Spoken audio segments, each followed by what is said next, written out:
السلام علیکم ورحمۃ اللہ وبرکاتہ۔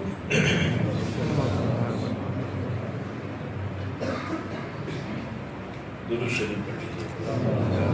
بسم اللہ الرحمن الرحیم۔ اللہم صلی علی سیدنا نبینا مولانا محمد وعلی آل سیدنا نبینا مولانا محمد وبارک وسلم۔ الحمدللہ الحمدللہ وحدہ والصلاة والسلام علی من لا نبی بعدہ لا نبی بعدہ ولا نبوۃ بعدہ ولا رسول بعدہ ولا رسالۃ بعدہ صاحب التاج والمعراج الذي اسمه مكتوب في الإنجيل والتوراة ناسخ الملل والأديان صاحب اللسان والقرآن أما بعد فأعوذ بالله من الشيطان الرجيم بسم الله الرحمن الرحيم إن أول بيت وضع للناس للذي ببكة مباركا وهدى للعالمين فيه آيات بينات مقام إبراهيم ومن دخله كان آمنا ولله على الناس حج البيت من استطاع إليه سبيلا ومن كفر فإن الله غني عن العالمين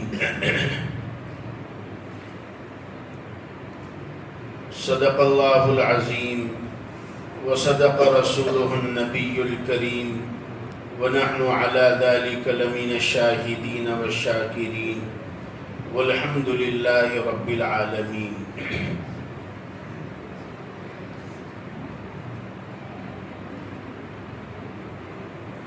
معزز علماء کرام، میرے دینی بھائیوں اور بزرگوں،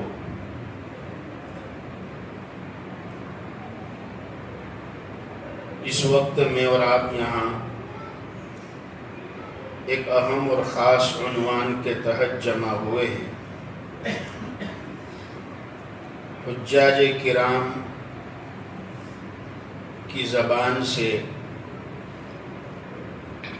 حج کی کارگزاری کے عنوان پر ایک مختصر مجلس رکھی گئی ہے، اور ماشاءاللہ اس مجلس میں بہت سارے حجاج کرام بھی نظر آ رہے ہیں۔ کچھ نئے حاجی ہیں اور بہت سارے پرانے حاجی بھی ہیں۔ جو نہیں گئے ہیں ہم سب کے لیے دعا کرتے ہیں، اللہ تعالیٰ یہاں موجود تمام ہر بڑے اور چھوٹے کو مکہ اور مدینہ کی حاضری کی سعادت مندی عطا فرمائے۔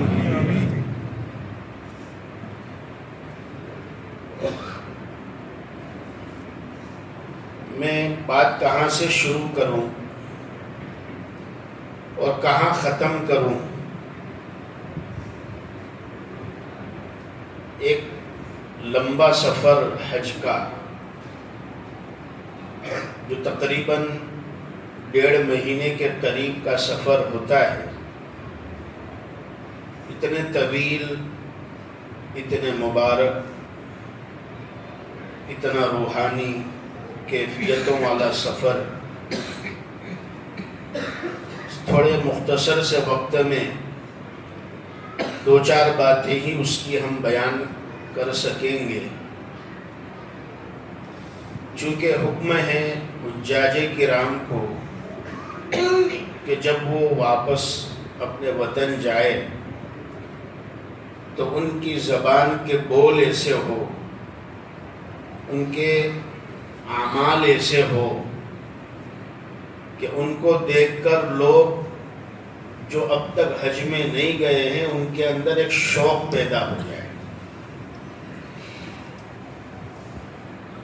ان کی بدلتی ہوئی زندگی کو دیکھے، ان کے اخلاق کو دیکھے، ان کے معاملات کو دیکھے اور وہاں کی باتیں سنیں کہ جس سے نہ جانے والے کو بھی جانے کا شوق پیدا ہو جائے۔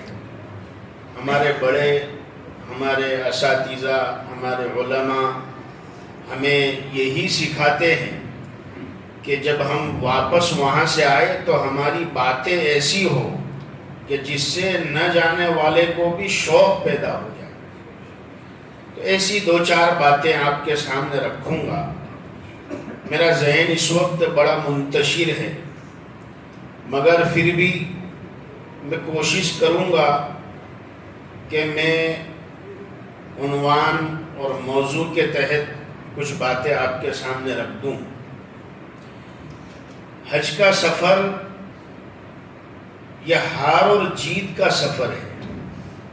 ہمارے بڑے کہتے ہیں یہ ہار اور جیت کا سفر ہے۔ اس سفر میں جو جیتا اس سے بڑی کوئی جیت نہیں۔ اس سفر میں جو جیت گیا، جس نے اپنا وقت وصول کر لیا، حاجی کیا ہوتا ہے، حاجی کیسا ہونا چاہیے، وہ سمجھ لیا اور جیت گیا، تو پھر اس سے بڑھ کر کوئی جیت نہیں۔ کیونکہ حج میرے اور آپ کے نبی نے مختصر وقت میں سمجھا دیا تھا۔ حج جو ہے حضور نے چند دنوں میں سکھا دیا، مگر حاجی کیسا ہونا چاہیے پوری زندگی سکھایا۔ ایک حاجی کی زندگی کیسی ہونی چاہیے، ایک مومن کی زندگی، اس کے لیل و نہار کیسے ہونے چاہیے، میرے اور آپ کے نبی نے پوری زندگی سکھایا۔ تو حج میں جو جیتا اس سفر میں، تو اس سے بڑی کوئی جیت نہیں، اور اس سفر میں جو ہارا تو پھر سمجھیے اس سے بڑی کوئی ہار نہیں۔ ہمارے اساتذہ کہتے تھے کہ بننے کی جگہ پر جو نہ بنے، جو جگہ ہے بننے کی، سنورنے کی، ٹھیک ٹھاک ہونے کی، اس جگہ پر بھی کوئی نہیں بنتا ہے تو پھر کوئی جگہ نہیں۔ ایک طالب علم کے لیے استاد کی نظروں کے سامنے رہنا، مدرسے کی چہار دیواری میں رہنا، یہ اس کے لیے بننے کی جگہ ہے۔ بڑے ہو کر لوگ اللہ کے راستے میں جاتے ہیں، جماعت میں جاتے ہیں، 3 دن کے لیے، 40 دن کے لیے جاتے ہیں، نورانی ماحول میں رہتے ہیں، مسجد میں رہتے ہیں۔ یہ بننے کی جگہ ہے۔ اگر یہاں نہیں بنا، 40 دن گزار دیے، ایمان نہیں بنا، یقین نہیں بنا، اخلاق نہیں بنے، اکرام مسلم نہیں آیا، اخلاص نیت نہیں آیا، تو پھر کوئی جگہ نہیں۔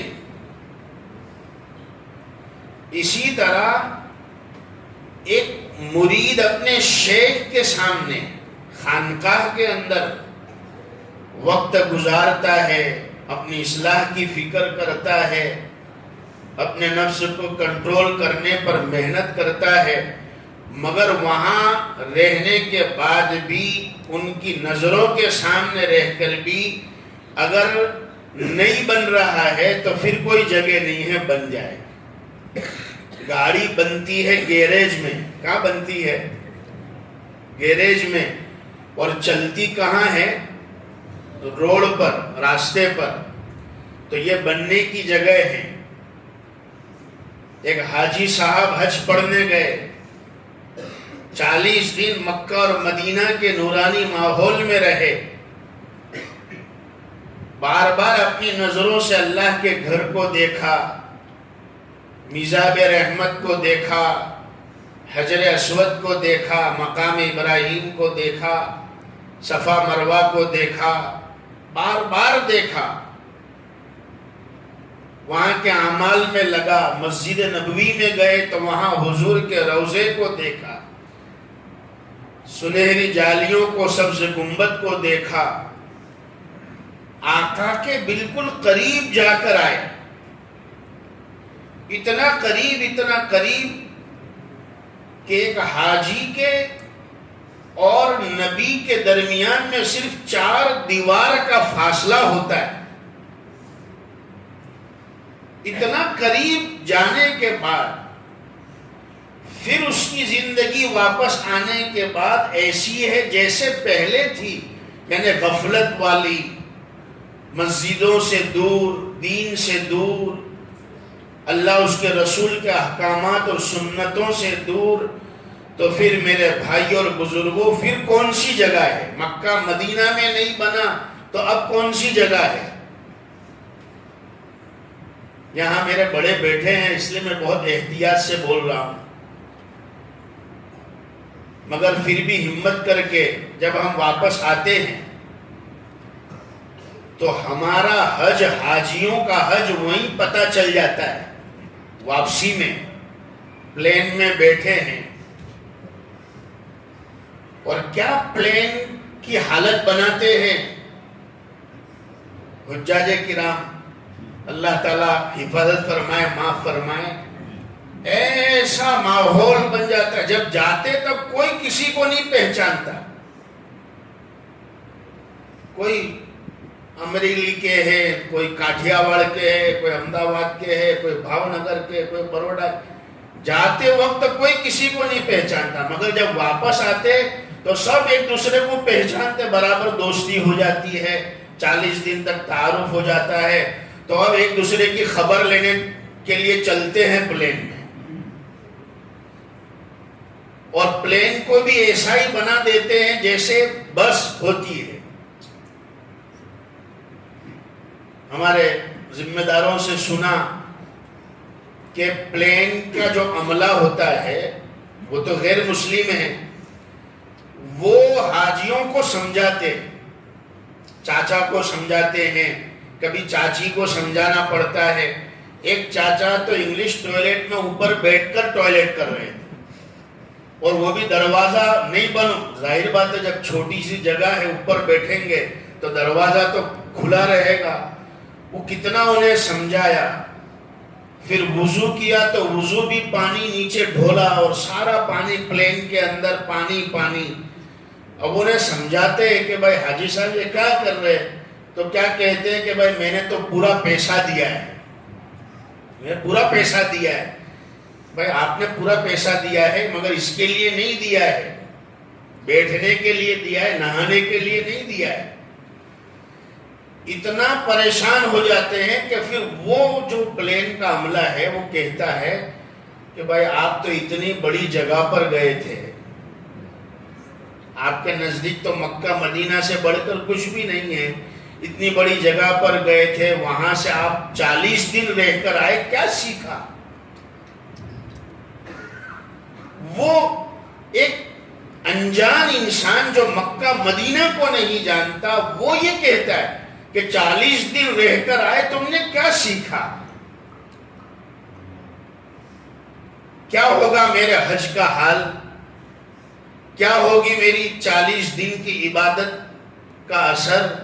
کہ غیر مسلم یہ کہتا ہے کہ تم نے سیکھنے کی جگہ پر کیا سیکھا؟ تو میرے بھائی اور بزرگوں، اسی لیے کہ جہاں بننے کی جگہ ہے وہاں کوئی نہیں بنتا ہے تو پھر اس کے بعد کوئی جگہ نہیں۔ اللہ تعالی ہم سب کی حفاظت فرمائے۔ مجھے کچھ فضائل میں پیش کرنا تھا کہ حاجیوں کا مقام اس لیے بڑھ جاتا ہے کیونکہ اس کی نسبت اللہ کے گھر کے ساتھ لگ جاتی ہے۔ یہ اللہ کے گھر کو دیکھ کر آیا ہے۔ ہم ان آنکھوں کا دیدار کرنے آئے ہیں جن آنکھوں نے اللہ کے گھر کو دیکھا، اللہ کے نبی کے روضے کو دیکھا قریبی زمانے میں۔ اللہ کے گھر پر پہنچنے والا، اس کے گھر کا طواف کرنے والا جب وہاں جاتا ہے اور خانہ کعبہ پر جب پہلی نظر پڑتی ہے تو اس کے دل کی کیا آواز ہوتی ہے۔ وہ شاعر کہتا ہے پہنچا جو حرم کی چوکھٹ تک، ایک ابر کرم نے گھیر لیا، پہنچا جو حرم کی چوکھٹ تک، ایک ابر کرم نے گھیر لیا، باقی نہ رہا یہ ہوش مجھے، باقی نہ رہا یہ ہوش مجھے، کیا مانگ لیا کیا بھول گیا، اور جس وقت دعا کو ہاتھ اٹھے، یاد آ نہ سکا جو سوچا تھا،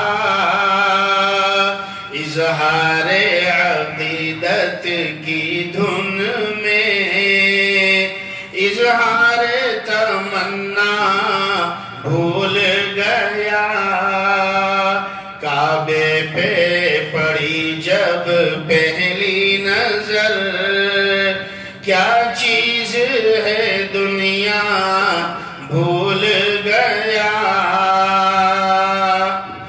پورے روئے زمین پر اللہ رب العزت نے خانہ کعبہ کی زمین کو وہ شرف بخشا ہے، خانہ کعبہ کی زمین کو وہ فضیلت بخشی ہے کہ اس زمین نے روئے زمین پر سب سے پہلے لبیک کہا، سب سے پہلے لبیک روئے زمین کے اسی حصے نے کہا تھا جب باری تعالیٰ نے اپنا گھر روئے زمین پر بنانا چاہا کہ اے زمین میں تجھ پر اپنا گھر بنانا چاہتا ہوں، تو خانہ کعبہ کی زمین نے سب سے پہلے اللہ کی دعوت کو قبول کر لیا، لبیک کہا۔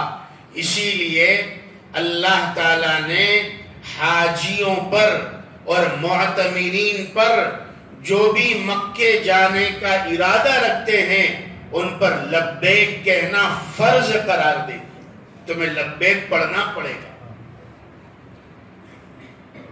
یہ اس زمین کی لبیک کی برکت ہے، اس زمین کی لبیک پر اپنے آپ کو آگے کرنے کی یہ فضیلت ہے کہ وہاں جانے والا وہ لبیک کے بغیر نہیں جا سکتا۔ لبیک اللہم لبیک، لبیک لا شریک لک لبیک، ان الحمد والنعمت لک والملک لا شریک لک۔ اے اللہ میں حاضر ہوں، اے اللہ تیرا کوئی شریک نہیں ہے، میں حاضر ہوں۔ لبیک اللہم لبیک، اے اللہ میں حاضر ہوں، اے اللہ میں حاضر ہوں، دو مرتبہ، دو مرتبہ، اے اللہ میں حاضر ہوں، حاضر ہوں، اے اللہ میں حاضر ہوں، تیرا کوئی شریک نہیں ہے، میں حاضر ہوں۔ اور عجیب بات کہ ہم اللہ کے گھر کا طواف اللہ کے گھر کا کرنے جاتے ہیں، مگر عبادت اللہ کی ہوتی ہے، اللہ کے گھر کی عبادت نہیں ہے، پتھر کی عبادت نہیں ہے، اللہ کی عبادت ہے۔ کیوں؟ اس لیے کہ علماء کرام نے فرمایا جہاں خانہ کعبہ جس زمین پر ہے بالکل اس کے اوپر ساتوں آسمان پر اللہ کا عرش ہے، ساتوں آسمان پر اللہ کا عرش ہے، بالکل خانہ کعبہ کے اوپر۔ اور حاجی جب وہاں طواف کرتا ہے تو وہ یہ کہتا ہے کہ اے اللہ آج تو نے مجھے اپنے گھر کے قریب کیا ہے، یہاں حاضر کیا ہے، اے اللہ میں تجھ سے مانگتا ہوں کہ کل قیامت کے میدان میں تیرے عرش کے سائے کے قریب کر دینا،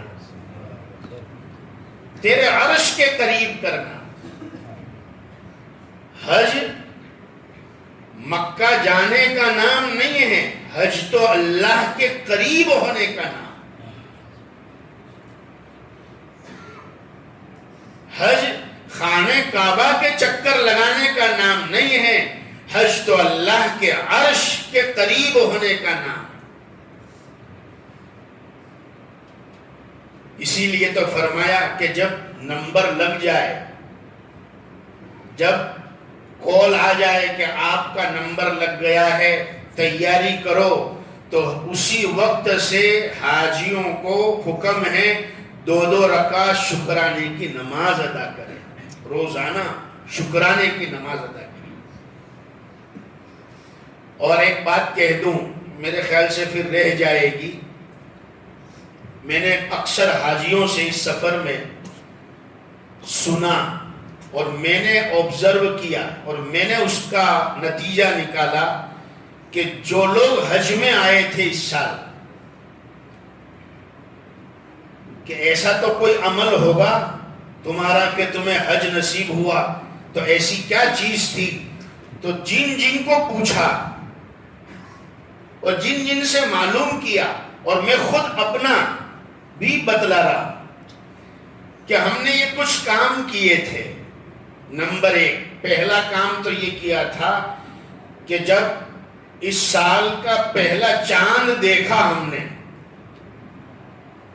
پہلی محرم الحرام پہلا چاند دیکھا، اسی وقت دعا مانگ لی تھی، اے اللہ اس سال کے آخر میں جو حج آنے والا ہے، اے اللہ اسی سال مجھے تو حج کی سعادت مندی کی توفیق عطا ہو۔ پہلا چاند نئے سال کا میں نے دعا مانگی۔ نمبر 2، دوسرا کام یہ کیا کہ جو حجاج کرام گزشتہ سال حج پڑھ کر آئے اور ان سے جن سے بھی ملاقات ہوئی، ہر ایک سے یہ کہا کہ میں بھی تمنا رکھتا ہوں آپ میرے لیے دعا فرمائیں، اللہ آئندہ مجھے بھی حاجی بنا دے۔ ان سب نے دعا کی، اللہ نے ان کی دعا قبول فرمائی۔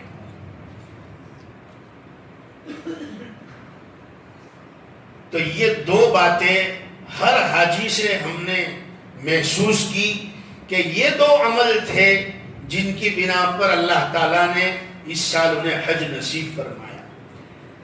تو میرے بھائی اور بزرگوں، یہ تو جیسے ہمارے مولانا نے کہا کہ ہمارا ایمانی وطن ہے۔ مکہ اور مدینہ کیا ہے ہمارا؟ ایک ہوتا ہے ہمارا جسمانی وطن جہاں پیدا ہوتے ہیں، ہمارا جسم پیدا ہوتا ہے، ایک ہوتا ہے ہمارا ایمانی وطن یعنی مکہ اور مدینہ، اور تیسرا ہے ہمارا روحانی وطن۔ روحانی وطن ہے جنت، جہاں سے ہماری روحیں آئی، وہ ہمارا روحانی وطن، اور مکہ اور مدینہ ہمارا ایمانی وطن ہے۔ ہر ایک ایمان والے کا مکہ اور مدینہ سے رشتہ جڑا ہوا ہے، ایمانی رشتہ۔ جو ایمان مجھے ملا، جو آقا کے صدقے میں دین ملا، جو سنتیں ملی، وہ سب مکہ اور مدینہ سے ملی ہے، یہ وہیں سے چلی ہے، ہمارا ایمانی رشتہ ہے۔ مکہ مدینہ کے فضائل اگر ہم سنیں اور سنتے ہی رہتے ہیں تو ایمان تازہ ہو جائے کہ مکہ کیسی جگہ ہے، مدینہ کیسی جگہ ہے، جہاں میرے اور آپ کے آقا صلی اللہ علیہ وسلم پیدا ہوئے، جہاں اللہ نے وحی کا آغاز فرمایا، قرآن کریم نازل کرنے کے لیے مکے کی زمین کو منتخب کیا، جہاں پر ہر نبی نے احرام باندھ کر اللہ کے گھر کا قصد کیا۔ مسلم شریف کی روایت ہے، آپ صلی اللہ علیہ وسلم جب حجۃ الوداع میں جا رہے تھے تو مکہ سے تقریباً 100 کلومیٹر دور ایک علاقہ ہے، اسفان نام ہے اس کا، اس جگہ پر جب آقا پہنچے تو آپ صلی اللہ علیہ وسلم بیٹھ گئے حجۃ الوداع میں، اور دونوں پیر اٹھا لیے جیسے اگڑو بیٹھتے ہیں، اور ہاتھوں کو حضور نے اس پیر سے جوڑ لیا اور سر جھکا دیا، اور تھوڑی دیر کے بعد حضرت ابو بکر صدیق رضی اللہ تعالیٰ عنہ سے پوچھا کہ ابو بکر یہ کون سی جگہ ہے؟ حضور یہ فلانا مقام فلانی وادی ہے۔ آقا نے فرمایا میں دیکھ رہا ہوں یہاں سے انبیاء علیہم السلام گزر رہے ہیں، کوئی اونٹنی پر، کوئی سرخ اونٹنی پر، کوئی چیتے کی کھال اپنے بدن پر ڈال کر۔ حضرت موسیٰ علیہ السلام کو دیکھ رہا ہوں، ان کے لمبے بال ہیں، راوی کہتے ہیں کتنے لمبے حضور نے بتائے میں بھول گیا، مگر حضور نے فرمایا موسیٰ علیہ السلام کے لمبے بال، دونوں کانوں میں انگلیاں دے دی ہے اور زور سے تلبیہ پڑھتے جا رہے۔ حضرت نوح علیہ السلام کو دیکھا، حضرت یونس علیہ السلام کو دیکھا، حضرت عیسیٰ علیہ السلام کو دیکھا، حضرت آدم علیہ السلام کو دیکھا۔ آقا نے سب کے نام لیے۔ میں دیکھ رہا ہوں کہ انبیاء علیہم السلام وہاں جا رہے ہیں۔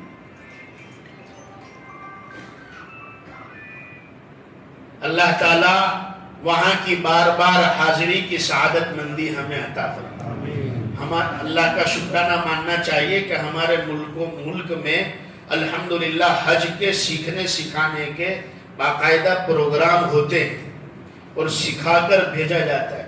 بہت ساری چھوٹی چھوٹی چیزیں بھی سکھاتے ہیں جن کو اللہ نے ہر سال یہ موقع دیا ہے، ان کو تجربہ ہے، تجربے کی باتیں بتاتے، ہمیں ان کو سیکھنی چاہیے، دیکھنا چاہیے، سننا چاہیے، اس لیے کہ وہاں جانے کے بعد حاجیوں کو قدم قدم پر رہنمائی کی ضرورت پڑتی ہے، ہر چھوٹی چھوٹی بات۔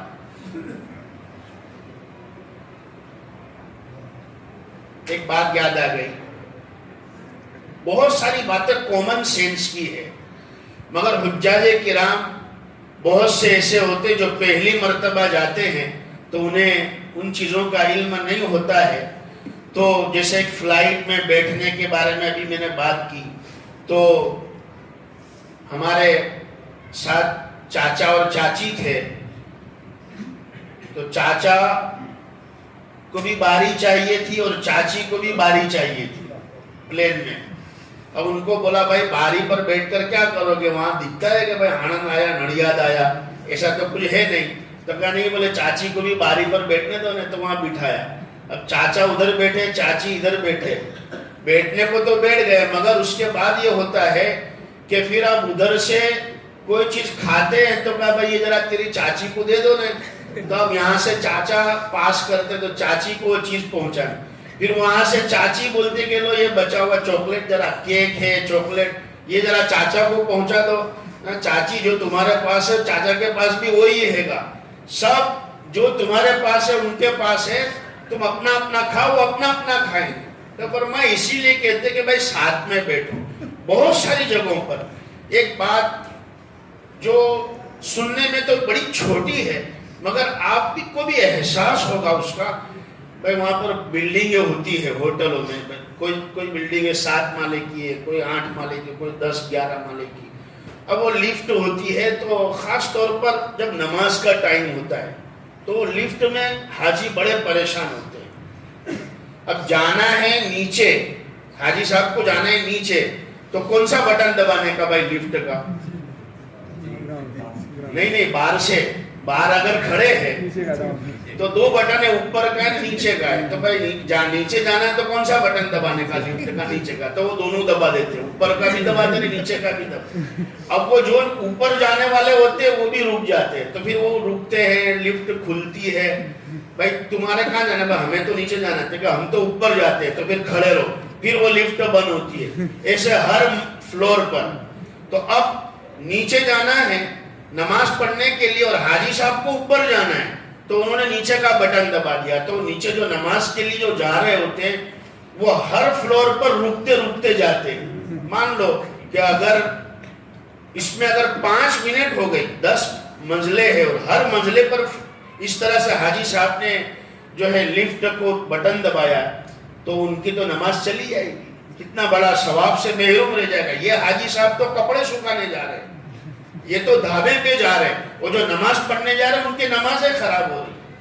تو بہت ساری چھوٹی چھوٹی باتیں ہیں جو پوچھنے کی ہے وہ نہیں پوچھتے، وہ نہیں پوچھنے والی تو دنیا بھر کی پوچھ لیتے، مینا کے خیمے کے اندر میں بیان کر رہا تھا تو ایک چاچا نے کھڑے ہو کر مسئلہ پوچھا، مولانا مینا کے خیمے سے واپس مکہ ہوٹل جا سکتے ہیں؟ میں کہ ہاں بھائی جا سکتے ہیں، پر وجہ کیا بات کیا ہے، کیوں آپ کو جانا ہے؟ کہا کہ میں آ گیا ہوں، میرا چوکٹا دانت ہے وہ ہوٹل میں رہ گئے، تو حاجی صاحب یہاں ہیں، چاچا یہاں ہیں، ان کے دانت وہاں رہ گئے، تو کہ بھائی اب کیا کریں، 5 دن کیسے گزاریں گے؟ تو اس کے لیے جا سکتے کہ نہیں جا سکتے؟ میں بھائی جا سکتے، چلے جاؤ، جلدی جا کر آ جاؤ، مینا میں تو قیام کرنا سنت ہے۔ خیر، تو میں عرض کرنا چاہتا ہوں کہ ایسی بہت ساری باتیں، اللہ کا شکر ہے کہ ہم جب یہاں سے چلے تو ہمارے بہت سارے ساتھی احمد آباد پر ایئرپورٹ پر ہمارے دعوت و تبلیغ کے ساتھی اور بہت سارے احباب وہ خدمت کے لیے حاضر تھے۔ ایک ذرہ برابر بھی سامان اٹھانے کی کوئی تکلیف یا کھانے کی کوئی تکلیف یا احرام پہننے میں کسی حاجی صاحب کے کوئی ترتیب، کوئی تکلیف نہیں۔ اللہ تعالیٰ ان تمام ہمارے احباب کو بہترین بدلے عطا فرمائے۔ ایسا نہیں کہ بھائی جا رہے ہیں تو آئے تو بھی ایئرپورٹ کے اوپر اندر احمد آباد پر ہمارے ساتھیوں کا عملہ اندر تک موجود تھا، اور جیسے حاجی آئے چائے بسکٹ لے کر کھڑے تھے، چائے گرم گرم چائے، اس لیے کہ پتہ ہے بھائی گجراتی وہاں پتہ نہیں کیسی چائے ملی ہوگی، کیونکہ ڈب ڈب ہوتی ہے، اکثر پاؤڈر کی ہوتی ہے، گجراتی تو چائے کے بڑے شوقین ہوتے ہیں۔ تو خیر الحمدللہ ہمارا سفر بھی اللہ نے بہت کامیاب کیا، اور ماں باپ کی دعا تھی، استادوں کی دعا تھی، اور تمام لوگوں کی جو ملنے والے جلنے والے سب نے دعا رخصت کیا، دعا دے کر اللہ تعالیٰ نے سفر آسان کر دیا، اور اللہ تعالیٰ نے کام بھی لیا۔ ہمارے صادق علی سید صاحب ملاقات ہوئی، سید صاحب نے فرمایا مولانا جاتے ہی باغ ڈور ہاتھ میں لے لینا، تو پھر انشاءاللہ کوئی تکلیف نہیں۔ حالانکہ الگ الگ مکتب فکر کے لوگ ہوتے ہیں، ہماری ہوٹل میں 450 حاجی صاحب تھے، 450، مگر الحمدللہ ہمارے سورت کے ذمہ دار، گودرا کے ذمہ دار، وہ سب نے جو ہوٹل ہمارا جو تھی اس ہوٹل میں بلڈنگ، تو اس بلڈنگ میں امیر بھی بنا دیا اور امام بھی بنا دیا۔ تو الحمدللہ کافی سیکھنا سکھانا رہا، جوڑ بھی ہوئے، حج کی ترتیب بھی سکھائی، مکہ مدینہ کے فضائل، اور مینا عرفات کے اندر بھی کافی سیکھنا سکھانے کا ماحول رہا۔ عرفات کے میدان میں تو بڑا خیمہ ہوتا ہے، اور اس میں گجرات اور گجرات کے باہر کے بھی لوگ ہوتے ہیں، مگر ہمارے ساتھیوں کی فکر سے پورے ٹینٹ میں ایک ہی جماعت سے نماز ہوئی الحمدللہ۔ حالانکہ جو حجاج کرام جانتے ہیں سب الگ الگ جماعت ہوتی ہے، نہیں بھائی مفتی صاحب مولانا صاحب ساتھ میں ہیں، تو ایک جماعت ہوئی۔ اور پھر میں نے کھڑے ہو کر اعلان کیا بھائی ظہر کے بعد ہمارا یہ معمول ہوگا، یہ تسبیحات ہوگی، اس طرح سے ہم عمل کریں گے، اس کے بعد تھوڑی دیر بیان ہوگا، اس کے بعد پھر تعلیم ہوگی فضائل حج کی۔ حضرت شیخ زکریا رحمۃ اللہ علیہ کی فضائل اعمال سے فضائل حج میں نے شروع سے آخر تک اپنے ساتھ میں رکھی، اور معمول بنا لیا تھا۔ فجر کے بعد بھی اور عشاء کے بعد بھی جب بھی حرم میں نہیں ہوتے تھے اور بلڈنگ میں نماز پڑھانے کا موقع آتا تھا، تو میں نہیں تو دوسرے عالم وہ ہوتے، ان کو ذمہ داری سونپ دی تھی۔ تو اس طرح سے فضائل حج کی تعلیم بھی ہوتی رہی، اور بہت سارے مکتب فکر کے ہمارے بھائی بہت سارے الحمدللہ، مگر اتفاق کے ساتھ، ایک جماعت کے ساتھ، ایک بلڈنگ میں ایک جماعت کے ساتھ، اور سیکھنے سکھانے کے ساتھ اللہ تعالیٰ نے ایک کام لیا جو حجاج کرام ہے وہ جانتے ہیں۔ جب الگ الگ بلڈنگوں میں نمبر آتا ہے، یا آپ پہلے گئے ہوں گے، تو بہت سارا کبھی کبھی انتشار بھی ہوتا ہے جماعت کے معاملے میں، تعلیم کے بارے میں، لیکن الحمدللہ ہمارے بلڈنگ میں اللہ کا فضل ہو گیا، اور اللہ تعالیٰ نے آسان کر دیا۔ مینا میں بھی، عرفات میں بھی، میں ایسا سمجھتا ہوں کہ ہمارے بزرگوں کی دعا والدین کی دعا اور جو ہے خود کی دعا اور تڑپ کہ اللہ تعالیٰ ہمارے حج کو آسان کر دے وے اور ہمیں بھی اور ہمارے ذریعے سے دوسروں کو بھی نفع ہو، اللہ ایسا موقع دے وے۔ اس طرح سے اللہ تعالیٰ نے حج عطا کرنے کا موقع دیا اور طواف بھی کثرت سے ہوئے۔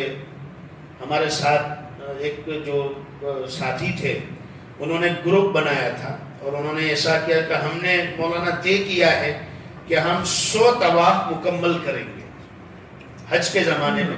100 طواف ماشاءاللہ بہت بڑی بات ہے، کرنے والے کرتے ہی ہیں، 50 بھی پورے کرتے ہیں اور 100 بھی کرتے ہیں۔ بہرحال جتنے بھی اللہ تعالیٰ توفیق دے، ہر قدم پر اللہ گناہ معاف کرتے ہیں اور ہر قدم پر اللہ تعالیٰ نیکیوں کو لکھتے ہیں، ایک غلام آزاد کرنے کے برابر ثواب ہے۔ جتنے طواف کرے اتنے کم ہیں۔ اللہ تعالیٰ نے اس طرح سے ہمیں موقع دیا۔ ہمارے یہاں پر بہت سارے ساتھی، حافظ ندیم صاحب ہے، اویس بھائی ہے، طلحہ بھائی ہے، ماشاءاللہ یہ ساتھی بھی وہاں ملے، بار بار ملے، طواف میں ملے، دعائیں ہوئی۔ آخری جب ہمارا دن تھا، آخری رات تھی اور آخری رات کا منظر تو ایک عجیب ہوتا ہے، جیسے ایک بیٹا اپنے ماں باپ سے دور ہوتا ہے اور مکے کو، کعبہ کو ماں سے کم تو نہیں کہہ سکتے۔ کیوں؟ اس لیے کہ قرآن کریم نے مکے کو ام القریٰ کہا ہے، ام القریٰ، ساری بستیوں کی ماں کہا ہے۔ دیکھو اسی لیے مسئلہ لکھا ہے علماء نے کہ ایک ماں جب 10 بچوں کو لے کر بیٹھتی ہے، ایک ماں 10 بچوں کو، تو اس ماں کا 10 بچوں کو گود میں بٹھا لینا کیا ہو جاتا ہے؟ آسان ہو جاتا ہے۔ 10 بچوں کو گود میں لے لیتی۔ اسی لیے جب حاجی مطاف میں جاتا ہے تو دور سے دیکھتا ہے کہ بہت سارے لوگ ہیں، بہت بھیڑ ہے، پیر رکھنے کی جگہ نہیں، مگر جیسے ہم مطاف میں اترتے ہیں اور خانہ کعبہ سے قریب ہوتے ہیں کہ جگہ بنتی جاتی ہے اور رستے کھلتے جاتے ہیں کہ وہ ماں ہے اپنے بچوں کو اپنی گود میں لے لیتے ہیں۔ اسی لیے جب وہاں سے حاجی لوٹتا ہے تو اس کے دل کی کیفیت کچھ الگ ہوتی ہے۔ وہ شعر بہت پرانا ہے تو میں عرض کر دوں، میرا وقت ختم ہو رہا ہے۔ چھوڑنا تیرا طیبہ گوارا نہیں، ساری دنیا میں ایسا نظارہ نہیں، ایسا منظر زمانے نے دیکھا نہیں، جیسا منظر مدینے میں موجود ہے۔ پھول کھلتے ہیں بڑھ بڑھ کے صلی علی، جھوم کر کے رہی ہے یہ باد صبا، ایسی خوشبو چمن کے گلوں میں کہاں، جو نبی کے پسینے میں موجود ہے نظر میں جمال حبیب خدا، جن کی تصویر سینے میں موجود ہے، جس نے لا کر کلام الہی دیا، وہ محمد مدینے میں موجود ہے صلی اللہ علیہ وسلم۔ جب ہمارا مدینہ الرسول جانے کا سفر تھا، ساتھیوں نے کہا ایک جوڑ اور ہو جاوے مدینہ کے فضائل پر، آقا کی محبت میں۔ تو جب یہ اشعار پڑھے اور جب بیان ہوا اور جو اللہ نے کہلوایا تو الحمدللہ کئی ساتھی کھڑے ہوئے، جیسے تشکیل ہوتی ہے تو ایک تشکیل ہوئی، ساتھی کھڑے ہوئے ایک نے کہا کہ میں نیت کرتا ہوں انشاءاللہ اپنے چہرے کو نبی کے چہرے کے مطابق بناؤں گا۔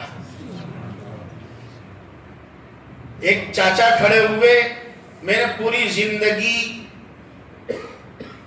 کیا کہتے سگریٹ میں پیتا تھا، عادی ہوں اس کا، مگر میں نیت کرتا ہوں انشاءاللہ آج سے میں وہ چھوڑ دوں گا، آقا کے روضے پر پہنچوں گا، آج سے میں چھوڑ دوں گا۔ ایک ساتھی ایک نوجوان نے نیت کی کہ میں انشاءاللہ آج سے نمازوں کی نیت کرتا ہوں، 5 وقتہ نمازوں کی پابندی کروں گا۔ یہی تو ہے حج مبرور کسے کہتے ہیں، حج مقبول کسے کہتے ہیں؟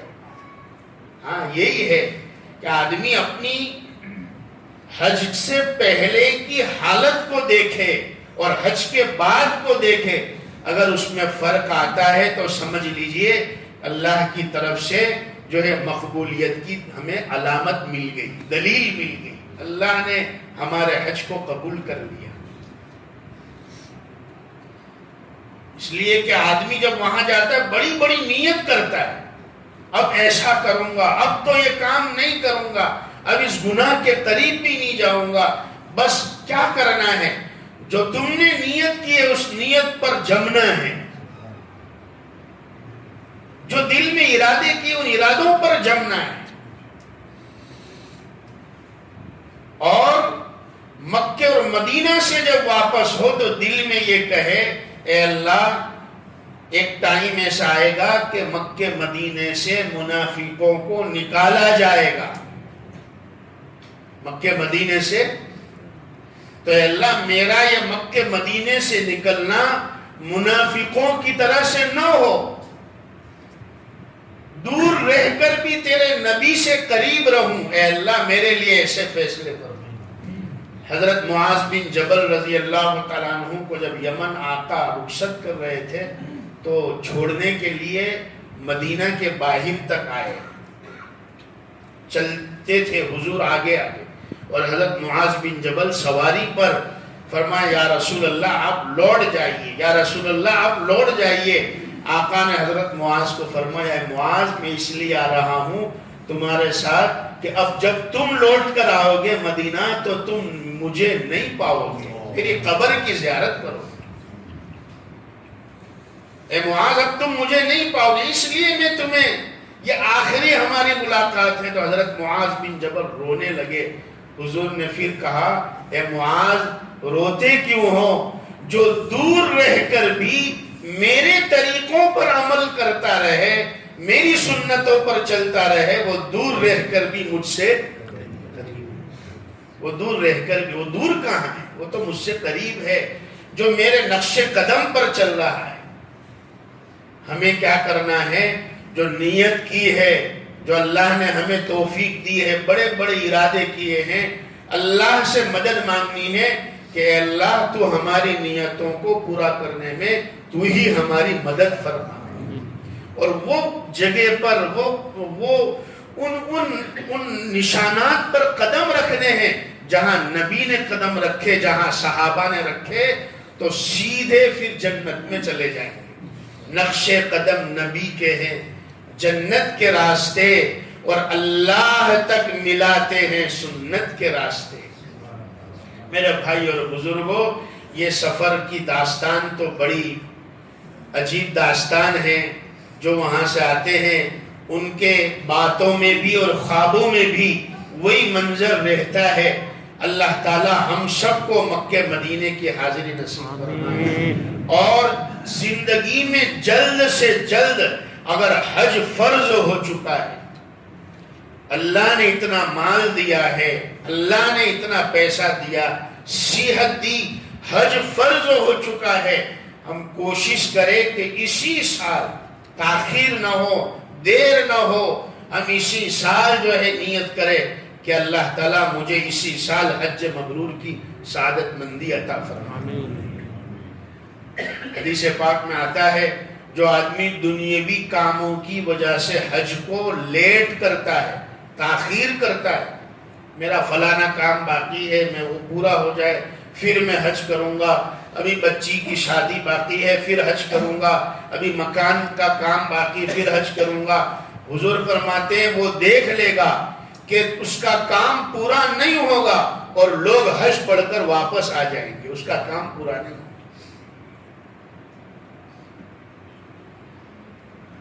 اور جتنے بھی حجاج کرام ہیں، اگر آپ ان کے پاس بیٹھے اور ان سے اندر کی بات لے تو پتا چلے گا وہ ایسا کہیں گے کہ جانے سے پہلے تو ایسا تھا کہ کہاں سے جائیں گے، کیسے جائیں گے، اور جا کر آ گئے تو اب یہ سمجھ میں نہیں آتا کہ کیسے گئے اور کیسے آئے، کہاں سے پیسہ آیا اور کہاں سے اللہ نے انتظام کیا۔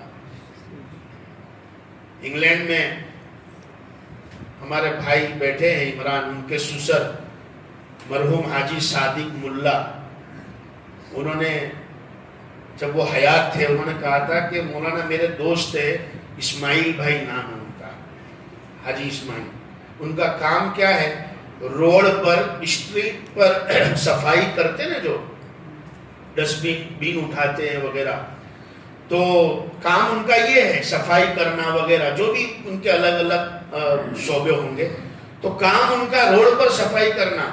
مگر حاجی صادق صاحب ملا ہمارے بھائی کے سسر وہ خود کہتے تھے مولانا جب بھی رمضان کا مہینہ آتا ہے اور جب بھی حج کا ٹائم آتا ہے ان کے گھر میں کوئی عمرہ اور حج کی ٹکٹ ڈال کر چلا جاتا ہے ہر سال۔ انگلینڈ کے دروازے جو جانتے ہیں وہ ایسے دروازے ہوتے ہیں کہ ایک کانچ کے دروازے اور اس میں دونوں طرف وہ پوسٹ باکس جیسا وہ اس کا ڈھکن ہوتا ہے، باہر سے بھی اور پھر اندر کی طرف بھی، بس وہ اندر کوئی نہ کوئی ٹکٹ ڈال کر چلا جاتا ہے۔ تو لوگوں نے بہت بھی کوشش کی کہ بھائی کون ڈال کر جاتا ہے، تو کہا میں آم کھاؤں گٹلیا کیوں گینوں، مجھے جو مل رہا ہے وہ ملتا رہے، کون ڈالتا ہے مجھے کیا لینا دینا، اللہ مجھے بھیجتا ہے۔ ہر سال رمضان میں عمرہ اور ہر سال حج کے ٹائم پر حج، کوئی ٹکٹ ڈال کر چلا جاتا ہے۔ پتہ نہیں اب تو وہ حاجی اسماعیل صاحب ہے بھی یا نہیں، لندن کے اندر۔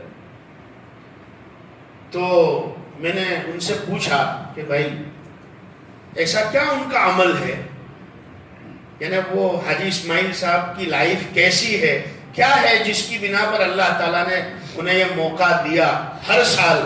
تو فرمایا کہ مولانا وہ بڑے بھولے انسان ہیں، بڑا بھولا آدمی ہے، کوئی بھی اسے کچھ کہے وہ برا نہیں لگاتا ہے، معاف کر دیتا ہے، دل اس کا بڑا صاف ہے۔ بس میں نے کہا کہ ہو سکتا ہے یہی عمل اللہ کو پسند آ گیا اور اللہ نے اس کو یہ موقع دیا۔ ہمارا بھانجا یہ بیٹھے ہیں سید عمار، گزشتہ سال جب ٹور لے کر گئے تھے عمرہ کی، تو ہمارے اکوٹا کی خاتون، یہ آپ پوچھ لینا ان سے، اکوٹا کی خاتون کا مسجد نبوی میں انتقال ہو گیا، جمعہ کی رات میں انتقال ہوا مسجد نبوی میں، اور ریاض الجنہ میں دفن ہوئی، جنت البقیع میں دفن ہوئی۔ تو ہم نے کارگزاری معلوم کی تو پتا چلا یہ ہمارے، میں نے نام بتایا کہاں کا نہیں بتایا، بروڈا کی عورت تھی اور ہمارے تاندلجا وستار سے بہت قریب، اب بولا تو وہ خاتون کا کام تھا شراب بیچنے کا، شراب کا بزنس کرتی تھی، حرام کام۔ اب شراب کا جو بزنس کرتا ہوگا، اب ہم تو اچھا گمان رکھے، مگر جو گناہ کے قریب جاتا ہے وہ گناہ کر بھی لیتا ہوگا، تو خیر کتنے سارے گناہ۔ اور حدیث پاک میں وہ مشہور واقعہ ہے کہ ایک آدمی کو 3 گناہ پیش کیے گئے کہ اس میں سے جو چاہے وہ تو کر لے۔ ایک تو زنا کی دعوت دی گئی، چوری کی دعوت دی گئی، شراب کی دعوت دی، تو اس نے سوچا شراب سب سے نارمل ہے تو شراب پی لوں، زنا بہت بڑا گناہ ہے، چوری بڑا گناہ ہے، تو اس نے شراب پی لیا۔ تو شراب پیا تو کیا پیا، چوری بھی کر لی اور زنا بھی کر لیا، سارے گناہ ہو گئے۔ تو وہ گناہ مگر موت کہاں آئی؟ مدینۃ الرسول میں دفن کا جنت البقیع کے اندر، جس کی تمنا تو ہر جانے والا کرتا ہے۔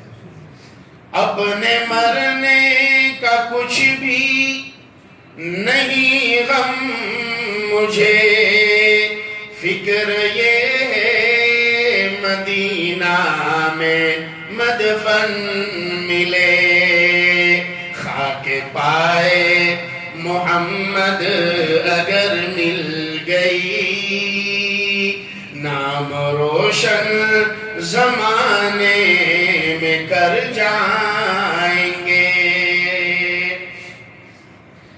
آنکھ جھپکے تو اس طرح جھپکے، نیند آئے تو اس طرح آئے، ان کی چوکھٹ پہ میں سو رہا ہوں اور اذان بلالی جگائے۔ لطف جب ہے در مصطفیٰ پر، اس پہ جاتے ہی دم ٹوٹ جائے، آب کوثر سے دے غسل رضواں اور فرشتے جنازہ اٹھائے۔ حضرت شیخ زکریا رحمت اللہ علیہ فضائل اعمال پڑھتے ہیں، کہاں دفن ہے؟ جنت البقیع کے اندر، بقیع غرقد میں، جہاں میری اور آپ کی مائیں دفن ہیں، امہات المومنین، ان کے قدموں میں حضرت شیخ زکریا رحمت اللہ علیہ۔ اللہ نے اپنے ولیوں کو کہاں مقام؟ مدینہ میں مستقل چلے گئے تھے آخری عمر میں، اور جب مدینہ سے واپس آنا ہوتا تو جالی حضور کی پکڑ کر بیٹھ جاتے تھے۔ کس طرف؟ جہاں پر آقا کی پیٹھ ہے، جہاں صفا کا چبوترا، وہاں پہلے تو وہاں جا سکتے تھے، وہاں حاجی بیٹھتے بھی تھے، تو وہ جالیاں پکڑ کر بیٹھ جاتے تھے اور جسم بھاری ہو جاتا تھا حضرت شیخ زکریا رحمت اللہ علیہ کا۔ لوگ کہتے حضرت اب تو فلائٹ کا ٹائم ہو گیا، چلنا پڑے گا، تو فرمایا جب تک اندر سے جواب نہیں آتا وہاں تک بدن ہلکا نہیں ہوتا۔ اے زکریا ابھی چلے جاؤ، جب وقت آئے گا تو بلا لیے جاؤ گے،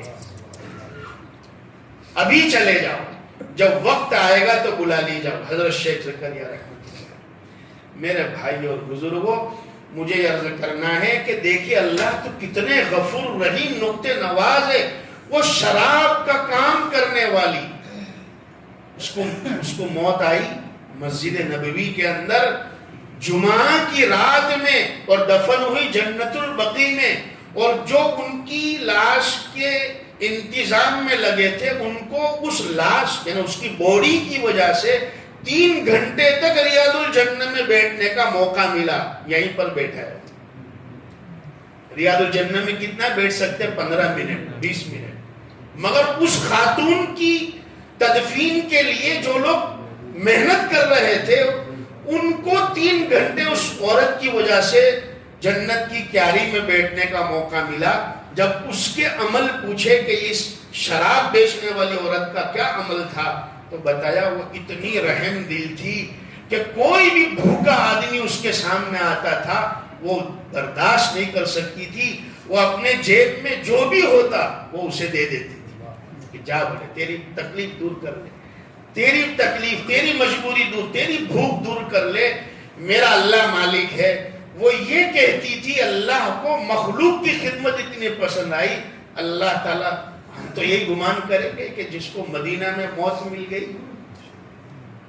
حضور کا جیوار دنیا میں مل گیا، قیامت میں بھی آقا کے پڑوس میں کھڑے رہنے کا موقع ملا۔ میرے بھائی اور بزرگوں، تو عرض کرنے کا منشا یہ ہے کہ ہم حج اگر فرض ہو چکا ہے، کوشش کرے اور نیت کرے کہ اس سال ہی ہم حج کریں گے۔ دینے والا تو اللہ ہے، کام بنانے والے اللہ ہے، راستہ کھولنے والے اللہ ہے۔ میرے پاس اس سفر میں ایسے ایسے واقعات پیش آئے کہ امید نہیں تھی، مگر اللہ نے جو چیز مقدر میں رکھی تھی وہ یہاں آنے کے بعد بھی ہمیں ملی۔ میرے ساتھی جو ہے وہ شاید جانتے ہوں گے 1-2 واقعہ، اب وقت نہیں ہے، کہ اللہ تعالیٰ نے ایسا جو تک مقدر میں ہے ہمارے، وہ انشاءاللہ وہ دنیا کے کونوں میں ہوگا، آسمان کے کناروں پر ہوگا، وہ سب جو ہے سمیٹ کر ہم تک آئے گا جو ہمارے مقدر میں اللہ نے لکھا ہے. اس لیے ہم فکر کریں، اس بات کی کوشش کریں کہ اللہ تعالیٰ اگر ہم نے حج نہیں کیا ہے تو دعائیں شروع کر دے، مانگنا شروع کر دے اور امید رکھے اللہ سے. اللہ تعالیٰ راستے کھولیں گے، اللہ آسان کر دیں گے. اور یہاں پر بہت سارے حجاج کرام بیٹھے ہیں، بہت سے کے میں نے نام بھی لیے ہیں. اللہ تعالیٰ سب کے سفر کو قبول فرما لے. جتنی دعائیں انہوں نے مانگی ہے اللہ سب ہمارے حق میں قبول فرما. قیامت تک حرمین شریفین میں جو دعا ہو اللہ ان دعاؤں کو بھی قبول فرمائے، ان دعاؤں میں ہمارا حصہ شامل فرمائے. اللہ تعالیٰ حج جیسا فریضہ ہے اللہ کا، ایسا فریضہ ہے نماز، ایسا فریضہ ہے روزہ، ایسا ہی فریضہ ہے زکوٰۃ. اللہ تعالیٰ ہمیں تمام ارکان اسلام پر اللہ پابندی کرنے کی توفیق عطا فرمائے اور اللہ تعالیٰ ہمارے آج کے بیٹھنے کو ملنے کو قبول فرمائے. میں نے کوشش کی مختلف انداز میں بے ترتیب باتیں آپ کے سامنے رکھی. کوشش کی کہ اس عنوان پر میں ہو سکتا ہے کہ پورا اترا ہوں نہیں اترا ہوں، مگر یہ ہے کہ بس دعا ہے. اصل تو ہمارے بھائی نے کہا کہ حاجیوں کی دعا کرائی جائے، تو اسی لیے ہمارے بڑے مولانا یوسف صاحب دامت برکاتہم بیٹھے. حضرت نے فرمایا میں تو آپ کی ملاقات کے لیے بیٹھا، معانقے کے لیے بیٹھا تھا. تو میں نے تو کہا بھائی نماز بھی حضرت ہی پڑھاتا تھا کہ نہیں عشاء حضرت کے ذمے ہے. تو میں ٹھیک ہے بھائی عشاء حضرت پڑھائیں گے. تو پھر میں نے مغرب پڑھائی. تو دعا فرما اللہ تعالیٰ کہیں سنی باتوں پر عمل کی توفیق عطا فرمائے. کام کی بات سنائی جاتی ہے، اللہ سب کو اس کی سمجھنے کی اور اس پر عمل کرنے کی توفیق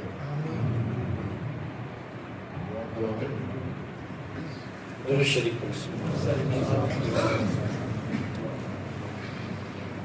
ہمارے کالو بھائی کے سالے صاحب سید صاحب بیٹھے ہیں، ان کے ساڑو بھائی اقبال بھائی کے لیے خاص درخواست ہے. کئی سالوں سے جیل میں ہے وہ، اور وہ آپ نے کیس سنا ہوگا اکثر دھام والا کیس، ہاں وہ سیریل بلاسٹ.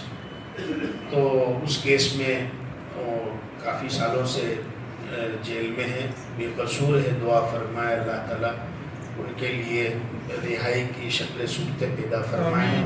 اور بھی بہت سارے ابھی قریبی زمانے میں ایک دو دن کے اندر بھی کچھ لوگوں کو پکڑا ہے، اور بھی جو لوگ بے قصور ہے اللہ تعالیٰ ان کے لیے عزت سے رہائی کے فیصلے فرمائیں.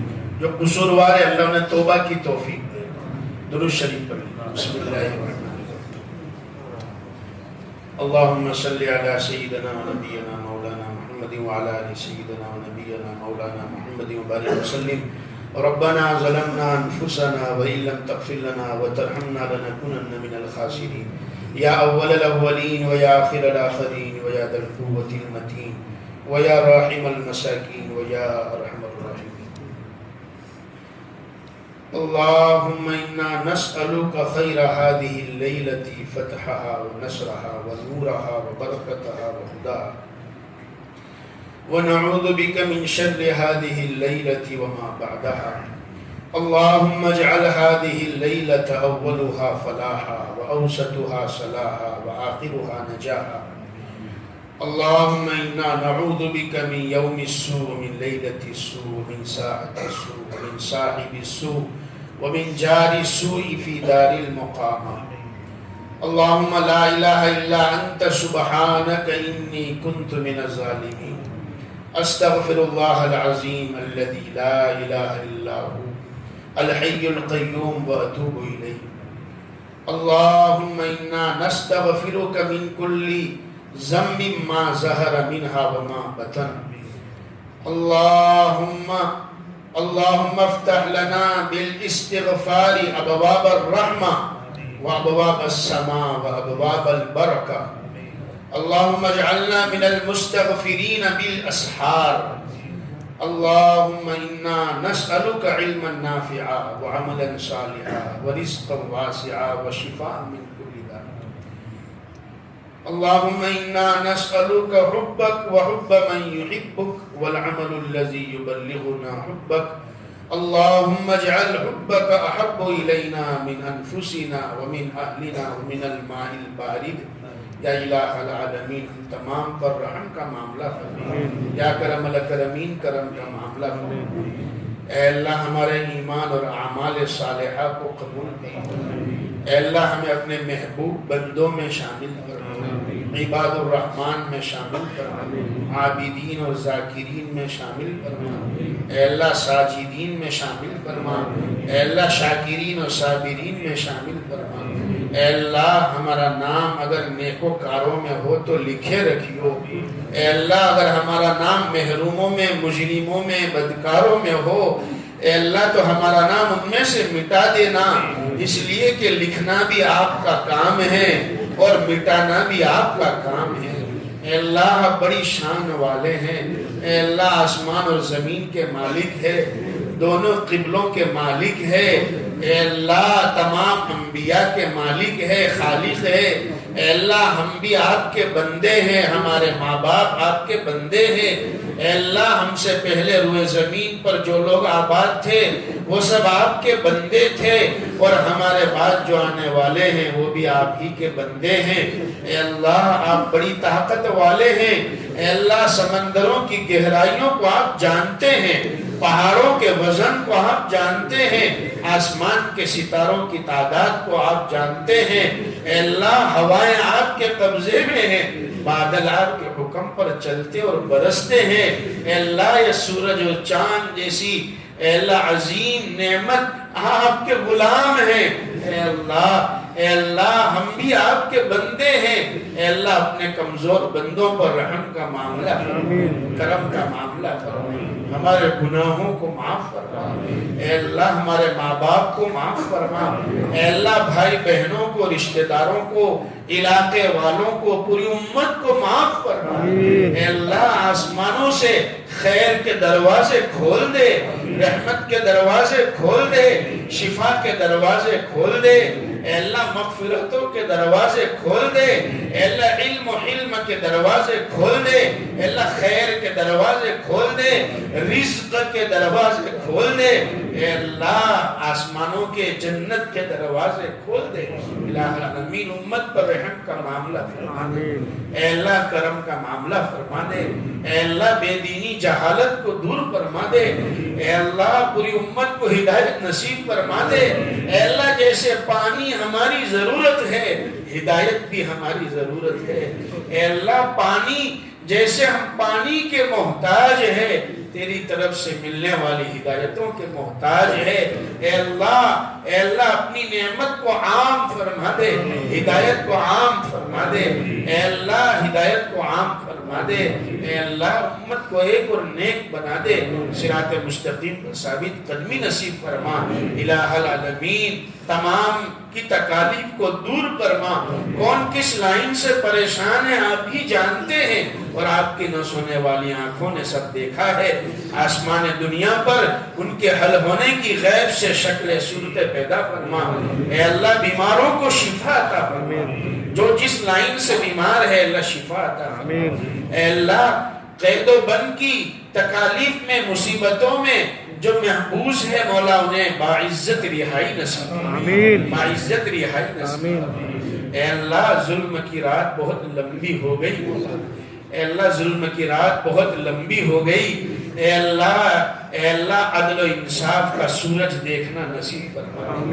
اے اللہ ناانصافی کا دھواں بہت پھیل گیا مولا. اے اللہ انصاف کا اجالا دیکھنا نصیب فرما. یا الہ العالمین انسان اے اللہ جانور سے بدتر ہوتا جا رہا ہے مولا. یا الہ العالمین یا الہ العالمین تو ہی مدد فرما دے. اے اللہ تو ہی امت کی کشتی کو پار لگا دے. اے اللہ باطل کو باطل سے ٹکرا دے اور اندھیرے کو اندھیرے سے ٹکرا دے اور پاک نبی کی امت کی تو حفاظت فرما. یا الہ العالمین پوری امت کی حفاظت فرما.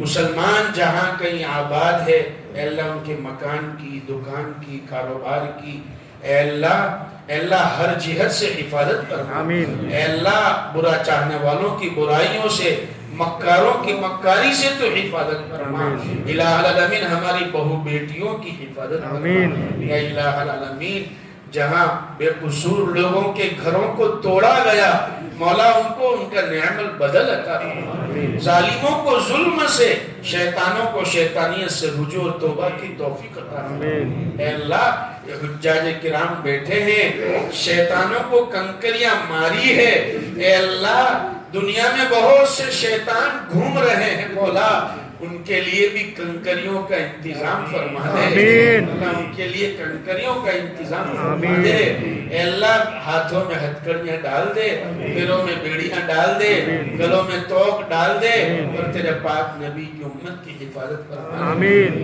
یا الہ العالمین ہماری بے دینی کو، بدحالی پر رحم فرما دے، اے اللہ ہمیں پنج وقتہ نمازی بنا، اے اللہ ہمارے اولادوں کو، نسلوں کو دین کا داعی بنا، کعبہ کا حاجی بنا، مسجد کا نمازی بنا، میدان کا قاضی بنا، اے الہ العالمین ہمارے اولادوں کو ہماری امیدوں سے بڑھ کر بنا، بروں کا نشانہ بننے سے، بری صحبتوں سے، بری صحبتوں کے برے اثرات سے، برے راستوں سے، برے راستوں سے، برے رشتوں سے، برے بستروں سے اللہ ان کی حفاظت فرما، اے اللہ اپنی شان ربوبیت سے ان کی بہترین تربیت فرما، یا الہ العالمین اے اللہ امت کو اے اللہ رزق حلال نصیب فرما، رزق حلال نصیب فرما، اے اللہ بے حساب روزی نصیب فرما، اے اللہ امت کی غربت کو دور فرما، اے اللہ امت کے رزق کے مسائل کو اے اللہ تو حل فرما، اے اللہ یہاں جتنے بیٹھے ہیں جن کے جائز تمنا ہے اے اللہ سب کی جائز تمنا پوری فرما، تیرے گھر کی حاضری کی سعادت مندی ماں اہل و عیال بہت جلد اے اللہ نصیب فرما، بار بار وہاں کی حاضری نصیب فرما۔ حجاج کرام نے جو دعائیں مانگی ہے، طواف کے دوران جو دعائیں مانگی ہے اے اللہ، صفا مروہ کی سعی کے دوران جو دعائیں مانگی ہے اے اللہ ان تمام دعاؤں کو جو مینا عرفات مزدلفہ میں مانگی ہے اے اللہ تیرے نبی کے روزے پر قبلہ رخ ہو کر مانگی ہے اے اللہ ان تمام دعاؤں کو قبول فرما، جو راستوں میں مانگی اپنے گھر سے لے کر تیرے گھر تک، تیرے گھر سے لے کر تیرے نبی کے در تک، اور تیرے نبی کے در سے لے کر واپسی تک تمام دعاؤں کو قبول فرما، اے اللہ ان تمام دعاؤں کو قبول فرما،